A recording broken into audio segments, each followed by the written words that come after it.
There's a program in the Boston area with children where they give them cameras when they have a particular disease, and they have the kid create a video of what they're looking at and their struggles with the disease and how maybe it's hard to move around or the pain and everything. And then I visited my grandfather, we have a thing called the Children's Museum. And in there they had crutches, some things you put over your eye. It got you to develop a little empathy. They can achieve with all those handicaps. They're the real heroes in life. You don't have a handicap and you can't succeed. Compare it to someone with a handicap. So developing that is a very good idea. And to have the kids do that and put it out there, it might change some minds. And maybe some of the things, because these are the real heroes, aren't they? Oh, yeah. Well, what you're speaking about, it dovetails. There's a concept in psychology Erik Erikson started many, many years ago, back in the 30s and 40s, called mastery.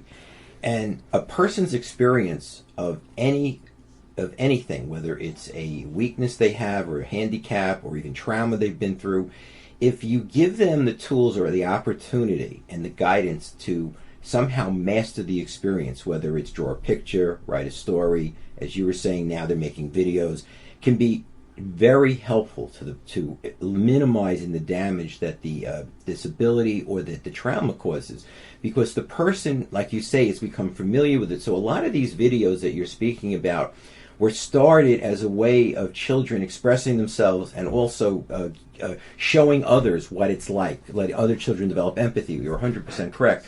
But they also, the child who does it benefits because they are now taking what's been sort of impinging on them, and they are now taking control of it. And it does a lot for them psychologically and physically. Two things that come to mind. I saw a child that had Down syndrome, was a prom queen. I thought it was such a nice thing. The kid could dance a little bit. That kid will never, ever forget that moment. And the parents, the whole family around there. Another one was a kid who had a severe form of autism. Sunk a basket in a game. It was all over everywhere. I don't know how you describe how that kid must have felt in the world for that. He got a little bit out of his shell because he's probably a little bit withdrawn from what he has had all his life. I think those are great things to show, not the evil we see in 11 o'clock news every night. Yeah. Right? Yes. Correct? Yes, correct. We hear, obviously, tremendously now about bullying. And, of course, light has to be shown on it. It has to be discussed. I'm not saying it shouldn't.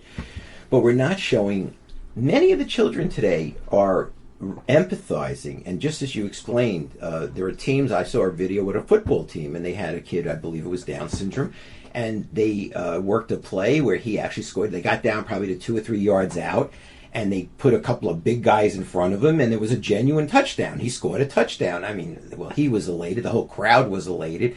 And that does wonders for potentially, it makes that kid feel accepted.